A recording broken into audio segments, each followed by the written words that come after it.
Welcome to the online class, children. Today we will learn the second part of that chapter which we had already started in science, G.s.c. Okay, for class 4th student. The name of the chapter is Adaptation in Plants. Already we have completed one topic, that is terrestrial plants. And terrestrial plants, it comes under what? According to the habitat, plants can be placed into two categories. Okay, two categories. Already one category we have already completed now. And that was what? Terrestrial plant. Terrestrial plants over. Now, the second is aquatic plant. So, we will learn today aquatic plant. What do you mean by aquatic plant? Aquatic means water, isn't it? No.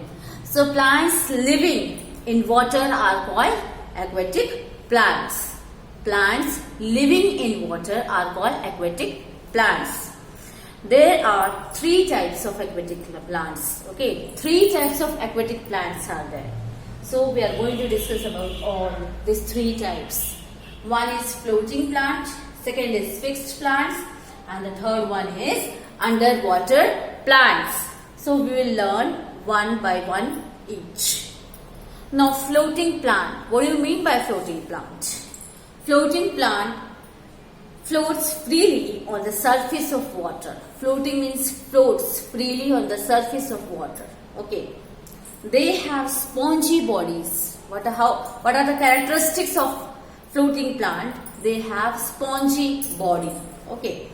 And that are filled with air, which makes them light. Why they are spongy? Because it is filled with air. The body is filled with air, and that's why it is very light. Okay. Water hyacinth, duckweed, and wolfia are some of the floating plants. These are the name of some of the floating plant, means aquatic plant. Floating aquatic plant. So it will come under the floating aquatic plant. Okay. Now, I think floating plants are over. So what is the characteristic of floating plant? One more time. That is, these plants are freely on the surface of the water. These plants move or float freely on the surface of the water. Their body is very light and spongy. Their body is very light and spongy. Why? Because their body is filled with what? Water. Filled with air. Okay. That's why it is very light. The body is filled with air. That's why it is very light and spongy. And the example of this plant is what? Wolfia, duckweed. Okay, so these are the example of floating aquatic plant. I think it is over, no? I think you have understood now. Now, second is floating plant is over now.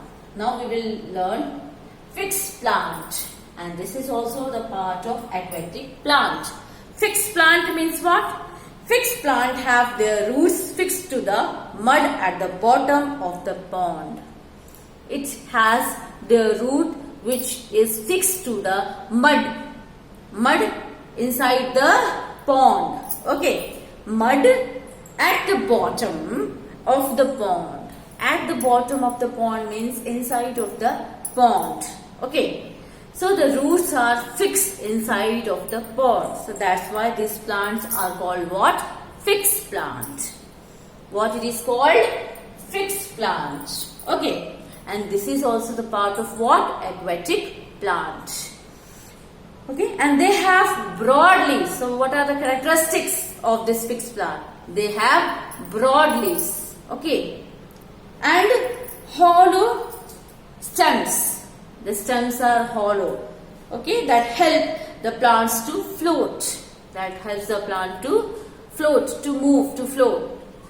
The flat surface of the leaves also help the plants to get enough air and sunlight. Because of the broad leaves, because of the flat surface of the leaves, it's help the plant to get enough air and sunlight. It helps the plant to get enough air and sunlight.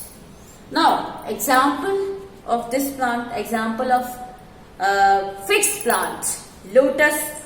I think you have seen the leaves of the lotus are broad, flat, isn't it? No. So lotus and water lily are some of the fixed aquatic plants. So once more time we will learn about the characteristic. What is, first of all, what is fixed plant? Fixed plants are those plants which have their root fixed inside of the pond. Okay, inside, fixed to the mud at the bottom of the pond. Okay, means in the pond, inside of the pond, in the mud it is fixed. The roots are fixed. So that plants are called fixed plant. Okay, and their leaves are broad. Okay, and hollow stems. The stems are hollow. Okay, and it helps to float. That's why it helps to float. Now the flat surface of the leaves helps the plant to get enough air and sunlight. Because of the flat surface of the leaves, it helps the plant to get enough air and sunlight. Okay, and example, water lily, lotus, these plants are having broad leaves. Okay, it helps to get enough air and sunlight. Isn't it, no, for plants? Now, third topic we will learn now, underwater plant. This is also the part of aquatic plant. Underwater plants. Underwater plants, this is also the part of what? Aquatic plant. So what do you mean by underwater plants here? Underwater plants remain completely under the water. The term itself, it is clear, no? Underwater means the plants are under the water, inside of the water, under the water, and are rooted in the soil. And inside the water, soil is there. These plants are rooted inside the water, under the water, and rooted in the soil. Okay. So these plants have narrow leaves. Which type of leaves they have? Narrow leaves without stomata. Okay, and they breathe through small air spaces in their stem. Their leaves are narrow without stomata. Okay, and they have flexible stem. The stem is very flexible. Okay, and bend easily with waves and do not get uprooted. Easily it can bend because it is flexible, and it is not uprooted easily. Okay, easily with the waves do not get uprooted because their structure is like that. Underwater plants clean the water by removing carbon dioxide. It cleans the water by removing carbon dioxide. Which plant? Underwater plant. So it is good, no? Now hydrilla, pondweeds and tape grass are some of the underwater plant. These are the example of underwater plant. So what we have learned here, in this underwater plants remain completely under the water and is rooted inside the soil, rooted in the soil. Okay, and these plants have narrow leaves. The leaves are narrow, and in the fixed plant the leaves are broad. Here in underwater plant the leaves are narrow. They breathe through small air space in their stem. Okay, and they have flexible stem, and they bend easily because they have flexible stem. They bend easily, but they are not uprooted easily. Okay, easily with a wave. Okay, and underwater plants clean the water. How it clean the water? By removing carbon dioxide. It removes the carbon dioxide. It is helpful in removing the carbon dioxide. What are the example of underwater plant? Here hydrilla, okay, pondweed, tape grass. These are the example of underwater plants. Now these three parts, three divisions are clear for the aquatic plant. Okay. Now insectivorous plant.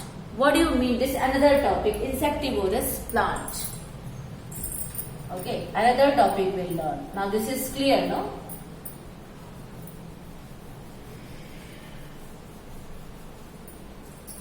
Insectivorous plant.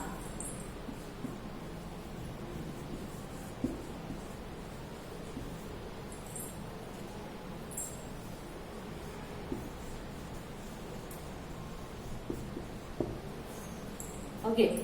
Now, this is insectivorous plant. What do you mean by insectivorous? Another topic. This is no. Insectivorous plant means what? These plants grow in soil that is poor in mineral. This plant grow in soil and are poor in mineral. Okay. They eat insects. They eat insects to get enough nutrition. So what is the nutrition? What is the nutrition for them? What is the diet for them? They eat insects to get enough nutrition. Insectivorous means they eat insects. This type of plants eat insects. Insectivorous. The term is itself clear, no? And examples for the insectivorous plant are Venus flytrap, pitcher plant, sundew plant are some of the insectivorous plants. So how they work? How they work? The leaves of the Venus flytrap plants are like to trap and snap shut when an insect sit on them. Whenever the insect sit on this plant, it shut. Okay, it shut it. Okay, insect sit on them, it shut. Then what happened? The hollow leaves of the pitcher plant are filled with nectar. When insects come to drink this, the lid closes and they are eaten by the plants. Sundew plants has sticky hair on its leaves to trap insects. Like this they trap the insects. And sundew plants have sticky hair. Okay, it has a sticky hair. So like that it can trap the insects. Okay, the sticky hair on its leaves. On the leaves, the sticky hairs are there. So that's why it traps the insects easily. Okay. Now this is known as what? Insectivorous plant. Now here fungi. Fungi. Another topic is fungi. Okay.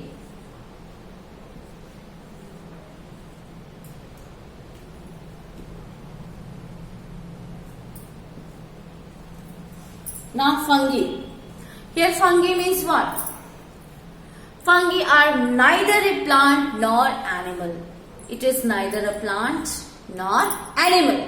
So what is fungi? Fungi are among the certain organisms which do not have chlorophyll. It is in white in color, no? And it does not have chlorophyll. It is neither plant nor animal. Okay? And hence cannot make their own food. Cannot make their own food as plant do. Plants, because when it is plant, definitely it can prepare their own food, but it is neither plant nor food, nor animal. Okay, so it can't prepare their own food.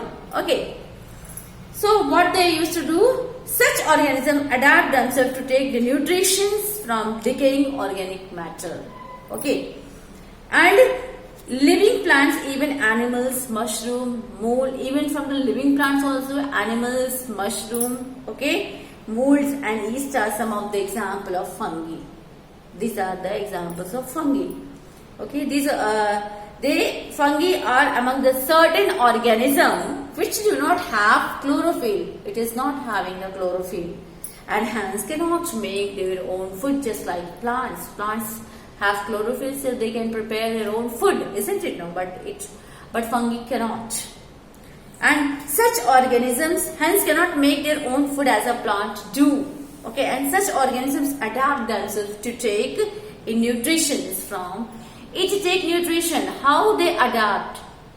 How they survive? They take nutrition from decaying organic matters.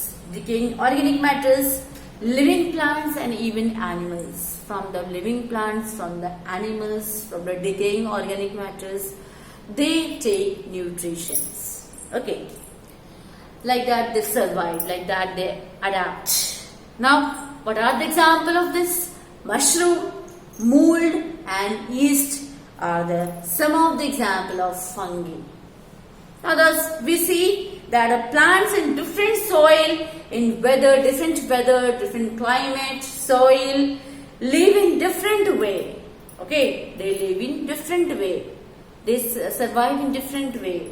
Okay, So they adapt to life that suits their surrounding, as adjustment to environment is a must to survive.